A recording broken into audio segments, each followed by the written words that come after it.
de una Deme un nación ejemplo comunista. en el mundo en donde ese populismo, comunismo, socialismo, izquierda radical haya funcionado. Han acabado con todos los países que han tocado como si fueran una plaga. Ciertos, digamos, análisis desde el punto de vista ético que me parecen interesantes. Por ejemplo, pongo un ejemplo que le va a gustar a muchos de los oyentes. Si usted tuviese la oportunidad de retroceder el tiempo y encontrarse con la madre de Chávez cuando ésta tiene 8 meses de gestación de Chávez y verla asomada a un barranco, ¿usted lanzaría a la señora por el barranco o la dejaría vivir? Y hay mucha gente que dice, no, es una señora con una criatura, pero si tú luego pones a esa señora y a esa criatura en una balanza y del otro lado todo un pueblo Y los horrores que de se ha ellos. visto sometido a los horrores más indecibles y a toda esa diáspora venezolana que ha abandonado su país no por gusto, sino por obligación, tú creo que pensarías que a lo mejor harías lo que hay que hacer. Entonces planteo una serie de situaciones interesantes allí que me parecen importantes que el pueblo venezolano conozca con muerte al tirano. ¿Será que lo que estamos haciendo es que no estamos saliendo de estos con la contundencia que deberíamos? ¿Será que lo que tiene que pasar ahora es que colombianos y venezolanos hagamos una sola fuerza y con todo lo que Santo Tomás de Aquino nos permite, salgamos de todos aquellos de los que hay que salir y a lo mejor reconducir una historia, no solo porque lo soñó Bolívar, no, porque es imprescindible para la supervivencia de ambas naciones en el concierto de naciones? Ya regresamos con el doctor de la Espriella. El fenómeno Petro, ¿qué le pasa a Colombia con Petro? Te lo voy a decir en una frase que resulta muy gráfica. Venezuela está comiendo mierda y nosotros los colombianos estamos antojados. ¿Cómo es posible que teniendo ese espejo de Venezuela, con todo lo que ha pasado, claro, el señor Petro tenga 35% de aprobación en las encuestas en Colombia? Eso no tiene presentación. Un personaje que puede ser incluso más nefasto que Maduro y Chávez. Claro. Para la democracia colombiana. Claro, porque además, si como quisiéramos pensar, están de salida los personajes venezolanos, pues Raúl Castro y toda la narcogodarria, para decirlo de otra manera, se va a querer aplicar a fondo en que esto en Colombia funcione, porque se le está escapando de las manos. Tú lo mencionabas, fíjate, la oligarquía bogotana, que está representada especialmente por Juan Manuel Santos, ha sido muy proizquierda, pero yo les llamo guerrilleros de cafetería. Claro, claro. Porque ellos son del country club, del jockey y tal, son muy cobardes para empuñar un arma y demasiado light para ser realmente comunistas, pero han permitido toda esta monstruosidad. Juan Manuel Santos fue quien acolitó muchos de los atropellos de Nicolás Maduro y hoy se da golpes de pecho. Sí. Por supuesto, todo esto orquestado desde La Habana, porque el gran cerebro detrás de la toma por parte de la izquierda radical de ese comunismo trasnochado al que hoy le llaman populismo del siglo XXI, es el señor Fidel Castro, que era una mente absolutamente perversa, proterva y degenerada. Claro. De tal suerte que, paradójicamente, esa oligarquía le ha servido de comodín a los intereses de esa izquierda. Y Venezuela no fue ajena a ese fenómeno, porque en la primera campaña de Chávez muchos empresarios pertenecientes a la oligarquía apoyaron a Chávez contra el sistema. Está bien, los partidos tradicionales como Acción Democrática y COPEI habían cometido errores, pero en medio de todos esos errores respetaron la Constitución y respetaron la ley. Entonces, lo que hicieron fue incubar un monstruo como Chávez, que terminó desconociendo todo el ordenamiento jurídico para crear su propia Constitución y así cooptar todos los poderes. Esa oligarquía venezolana no puede quedar impune tampoco, Orlando. No. Porque esa oligarquía venezolana debe pagar el hecho de que conscientemente le haya abierto la puerta al demonio que desgració al pueblo venezolano. Definitivamente, así tiene que ser. Ahora, el tema aquí es que ya Venezuela cayó y Venezuela trata de salir de esa arena movediza que es este horror de revolución. Pero Colombia no ha caído, Colombia está a tiempo. Colombia no puede avalar la representación de los asesinos de la FARC en las elecciones secundando, acompañando a Petro. Tenemos un problema en Colombia muy delicado. Decía Winston Churchill que la mejor manera de hacer historia es escribiéndola.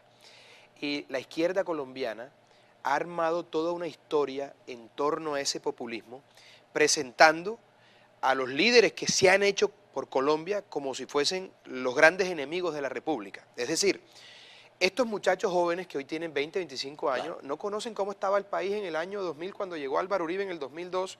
El país estaba liquidado y Álvaro Uribe lo sacó de las fauces del terrorismo y de la ignominia.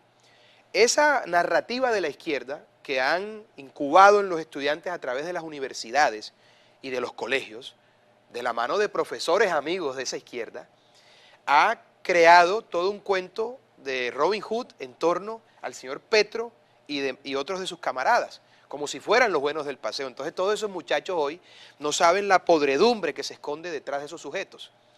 Y hay una inversión de valores o una subversión de valores en Colombia que ha dado la vuelta por cuenta de esa narrativa. Y básicamente en lo que me he empeñado yo es en hacerle ver a nuestros jóvenes que el comunismo, el socialismo del siglo XXI, la izquierda radical que viene siendo lo mismo, no trae sino pobreza, tragedia, desolación, expoliación, como tú lo decías exilio, diáspora. ¿Dónde hay un ejemplo de una Deme nación un ejemplo comunista? en el mundo en donde ese populismo, comunismo, socialismo, izquierda radical haya funcionado. Han acabado con todos los países que han tocado como si fueran una plaga. Ya hay balseros venezolanos que naufragan tratando de llegar, de verdad, a Curazao, a uno de esos lugares. Ya los hay, ejemplos de muertes. Además, la muerte de los balseros cubanos, bueno. Además, la historia de Venezuela es más trágica porque quienes conocimos el esplendor de Venezuela no podemos creer que esté sumida en la tragedia que hoy está sumida. Pero además es que el venezolano no estaba acostumbrado a salir de su país. Para nada. Las condiciones en Venezuela eran tan buenas que, contrario a ello, lo que hacía era que mucha gente de otros países se iba la puerta a Venezuela, y Venezuela siempre fue un país de inmigrantes. Le abrió la puerta no solo a la Europa, a los españoles, a los italianos. Pero después los argentinos en crisis, los chilenos en crisis, los uruguayos en crisis recalaron allá. Y los muchos colombianos iban Perdóname, allá. Por eso hoy, cuando muchos colombianos del interior del país, que no de la costa, porque repito, el verdadero pueblo hermano de Venezuela somos nosotros los costeños colombianos, de alguna manera se molestan por la diáspora venezolana, yo lo he dicho públicamente, no hay derecho a que Venezuela nos haya acogido a nosotros los colombianos por 60 años, en los peores tiempos de Colombia, y ahora que los venezolanos nos necesitan, a nosotros les cerremos la puerta. Yo estoy de acuerdo con que el próximo presidente legalice a todos los venezolanos que haya que legalizar y les demos la ayuda médica y social que hay que darle. Y el próximo presidente debe combatir a Maduro desde las instancias internacionales para que la Corte Penal Internacional lo procese. Por una razón elemental, el Estatuto de Roma prevé que si un presidente en ejercicio que hace parte de los países que forman la CPI, solicita que se procese a un gobernante como el de Venezuela, por ejemplo, por la serie de violaciones internacionales a los derechos humanos y crímenes de lesa humanidad de toda la haya, pues la Corte debe proceder. Es por eso que el próximo presidente de Colombia, sin ninguna dilación, el primer acto de gobierno debe ser solicitarle a la CPI que procese a Nicolás Maduro por crímenes de guerra y de lesa humanidad. No hay derecho a que ese bandido siga atornillado en el Palacio de Miraflores. ¿Es un sueño o tiene vía sociopolítica una unión firme y definitiva, real, de las dos naciones en una sola? Eso sería lo ideal y ese fue el sueño de Bolívar que estos degenerados del chavismo han tergiversado. ¿Y de qué manera? El Libertador habrá de estar revolcándose en su tumba por cuenta de la utilización indebida, miserable y rastrera de su nombre y su legado. El Libertador decía que la Gran Colombia no tenía futuro si no estaba toda unida, pero nosotros, lamentablemente en Colombia, no puede haber una unión si allí sigue enquistado el chavismo, porque ahí no hay democracia, ahí lo que hay es una tiranía, ahí lo que hay es una opresión a un pueblo débil que hoy está muriendo de hambre y que es perseguido todo aquel que piense diferente. De tal suerte que lo primero que tiene que hacer el presidente de Colombia es denunciar a Maduro en la CPI. Y si nosotros resolvemos el problema de Venezuela, resolvemos también el problema de la diáspora venezolana a Colombia, porque la gente va a retornar a su país cuando haya condiciones de democracia y de libertad. Con toda seguridad. Y aquí está todo en el libro. ¿Ves la Gran Colombia con 3 o con 2 naciones? Yo veo la Gran Colombia como una gran nación indivisible de países hermanos que deben trabajar frente a un objetivo común, o sea, que es la democracia. ¿Incluirías más fronteras que las de por nosotros supuesto, dos? La democracia y la institucionalidad. ¿Dónde se compra el libro? No hay dictaduras buenas, ¿ah? ¿Dónde se No hay compra? dictaduras buenas, No, las de no. derecha y la de izquierda todas son Malas. malas. El libro ¿Dónde lo se pueden conseguir por Amazon. Ok. $8, estamos mandando todos estos recursos Y- para, todo lo que se recoja de este ¿Ah, sí? libro estará dedicado a ayudar a los venezolanos que se encuentran en situación de desprotección en Colombia, especialmente en la ciudad de Bogotá. Aquí mucha gente El libro ya, lo consiguen en Amazon. usando su influencia, me los ha quitado. ¿Cuántos me quedan? ¿Me quedan 8 de verdad o ya no me quedan 8? ¿Cómo los regalo? Pues yo te mando 10 más. El mudo quiere Los uno, que tú Carlos Enrique necesites, otro. yo te no los me mando. dicen cómo los regalo. Bueno, lo voy a decir en mi programa después, en algún momento durante la semana en Conversando con Orlando.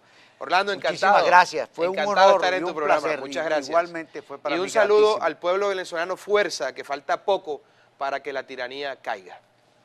Gracias, amigos. Nos volvemos a ver aquí en Entrevistas.